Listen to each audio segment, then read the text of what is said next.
Vous en avez marre des smartphones avec de grosses bordures d'écran?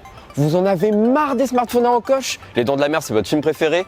C'est parfait parce qu'aujourd'hui, on parle du Oppo Reno avec un appareil photo frontal qui s'ouvre avec un aileron. Salut à tous, c'est Antoine de Frandroid et aujourd'hui, on va voir ce que donne le Oppo Reno. Vous êtes prêts? C'est parti.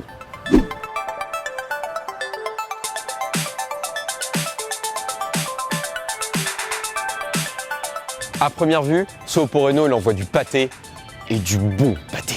Son dos en verre arrondi est vraiment du plus bel effet, même s'il attire beaucoup les traces de doigts, avec une particularité par rapport aux autres smartphones, c'est que le double capteur photo est directement intégré dans le verre du dos du smartphone.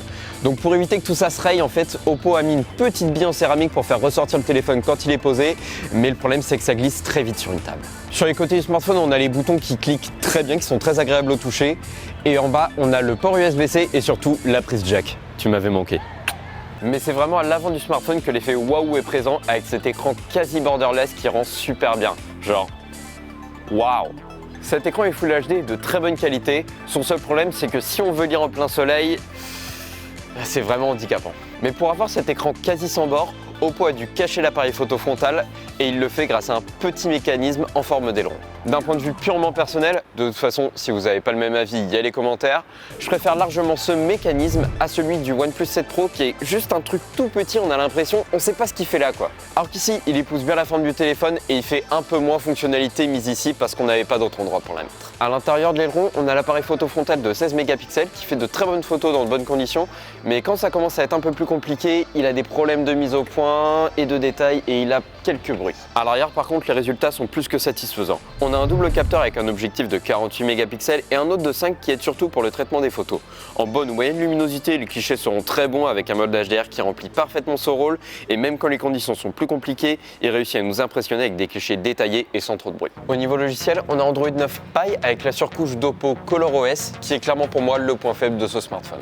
ColorOS repense en profondeur l'utilisation d'Android en remplaçant des fonctionnalités de base par les siennes. Sauf qu'elles sont souvent moins bonnes que celles de base comme l'application d'analyse de la batterie qui est bien moins complète que celle fournie sur Android stock. L'autre problème de ColorOS est l'optimisation vers le français. On a beaucoup d'erreurs de traduction cachées ici et là et l'interface a du mal à savoir quand est-ce qu'il faut sauter une ligne pour les noms d'applications. Ou encore des phrases assez mal formulées comme deck, charge, données, journée, air, app.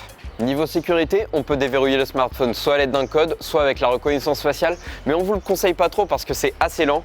Il faut allumer l'écran, il faut swiper vers le haut, il faut attendre que l'aileron sorte, que l'appareil photo vous reconnaisse et c'est pas super sécurisé.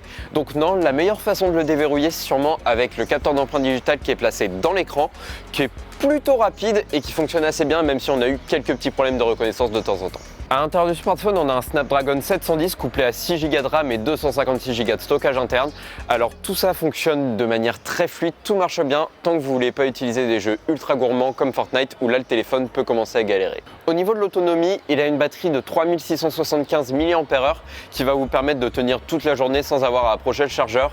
Et même si vous tombez en rade, il a une recharge assez rapide qui permet de passer de 10 à 65% en 30 minutes. Pour conclure, le Oppo Reno est vraiment un très bon smartphone dont le design est clairement sa première qualité, mais il ne faut pas oublier de souligner l'autonomie, l'appareil photo ou encore sa capacité de stockage. On peut que regretter la présence de ColorOS qui est vraiment son point faible, mais si vous cherchez un smartphone milieu de gamme à 500 €, il faut clairement l'ajouter à votre liste. C'est la fin de cette vidéo, merci de l'avoir regardée. Je vous invite à vous abonner et à cliquer sur la cloche pour ne rater aucune vidéo et à aller sur frandroid.com pour ne rater aucune info du monde de la tech. Et si vous êtes intéressé par le Oppo Reno, il y a un lien dans la description pour le trouver au meilleur prix. Et quant à moi, je vous dis à la prochaine. Boujou! Les Dents de la Mer, c'est votre film préféré? C'est parfait parce qu'aujourd'hui, on parle du Oppo Reno, qui est un appareil photo frontal qui s'ouvre. Ah putain, j'ai tapé à côté. Et alors que voici Michel avec son scooter! Ah, il prend la vitesse, il prend l'aspiration. Oh, il est tellement fort!